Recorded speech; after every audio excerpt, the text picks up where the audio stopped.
Good afternoon and welcome back to my RPG Maker MV game development series. I'm making a little game called Shooty and the Catfish, a comedy RPG with a lot of cartoon influences. And today we're starting on some new content. We've spent the last 3 weeks remastering the old content from the first 2 episodes, which were released as standalone episodes, which you can download below.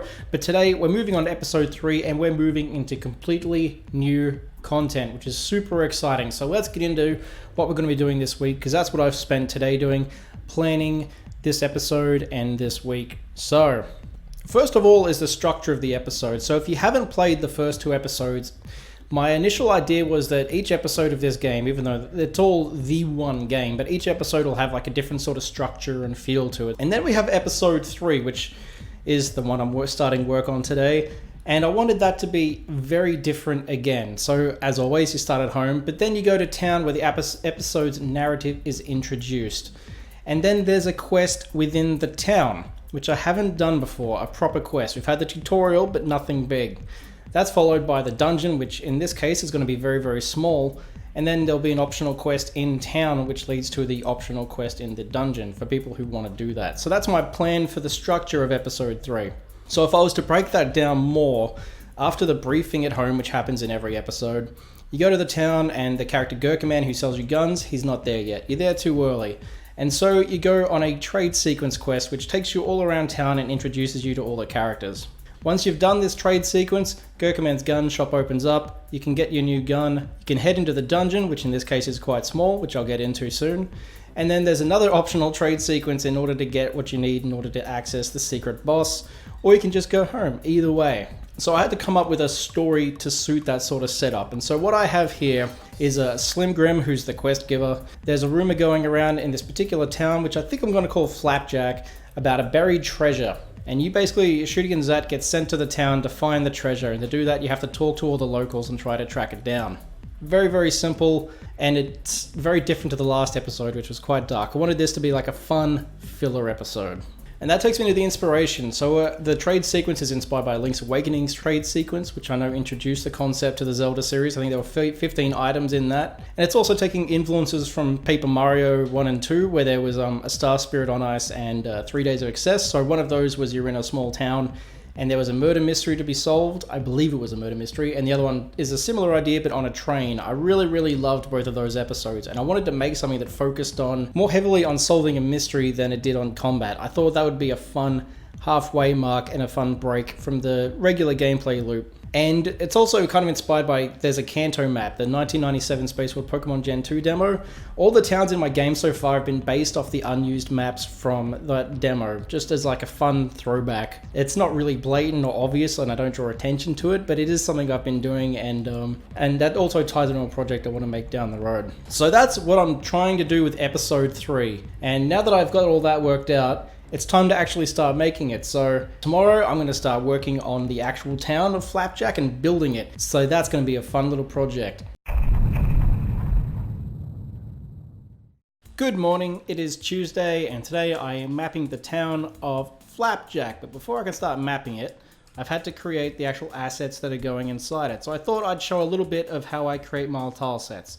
So these tiles were all created in Sprite. I like using a 16 by 16 pixel grid for making all of these. So these all fit within that space. They're all very small. And the reason I do that is because I like how chunky they look when they're blown up. So once I've finished them in Sprite and I've exported the sprite sheet, to get the look that my backgrounds have, first I add noise, 0.5% noise in Photoshop, which of course you can find typically in the add noise thing.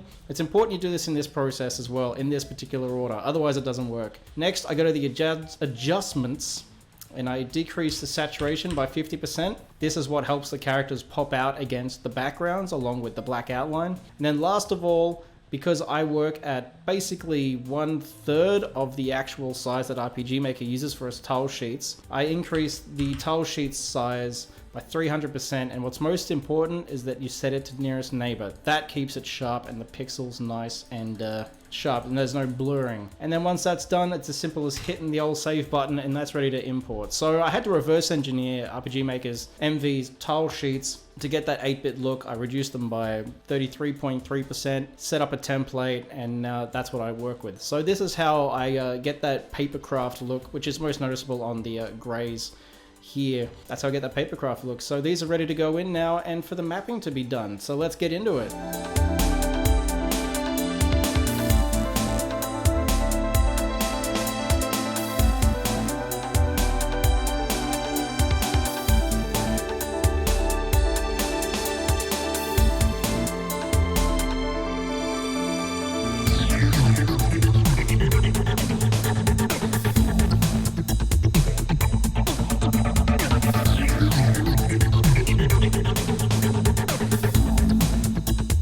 Good afternoon, everyone, and man, a day it's been. I've spent a lot of time mapping. You might notice this looks a tiny bit different to what you might have just seen on the screen. It's because I shrunk the map down.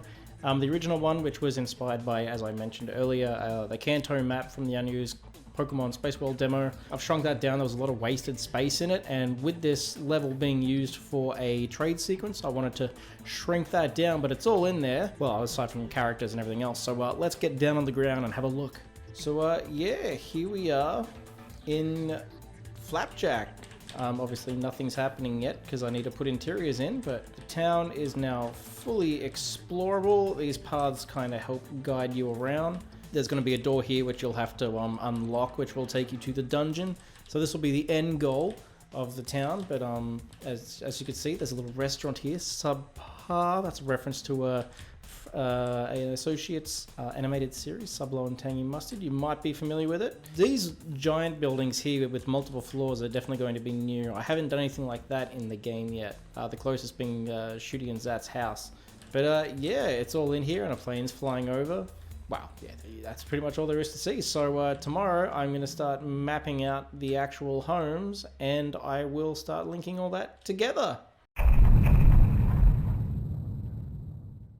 Good morning, it is Thursday. I didn't do any recording yesterday because what I've been working on has taken me the last day and a half, and I had to get it done by now because we've got a heat wave hitting today, and it's going to slow progress right down for the next few days. And Saturday is of course dedicated to editing the devlog for the week. So this is the last of the work I'll be doing this week on the game itself, but let's go. What have I been doing? Well, I finished the map the other day, as you saw, and I've spent the last 2 days basically doing all of the interiors. This is the interior for the Subpar sandwich restaurant place. And then we have quite a few homes. The scale of this town is so much bigger than what I've previously done in the game. It kind of shocked me once I started putting it together just how much extra work it was.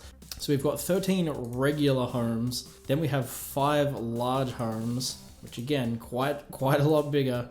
And then we have several multi-story homes. 2 of them only have 2 floors, and the last one is actually 3 stories. So that's going to be it for this week. And next week, I'm going to start working on populating this town with NPCs. As always, I would like to thank everybody who's watched this video, and I would like to give a special shout out to my $5 patrons, Cortop Dev and Lone Wolf 123. And if you would like to help support this project, you can through my Patreon, which you'll find linked down below.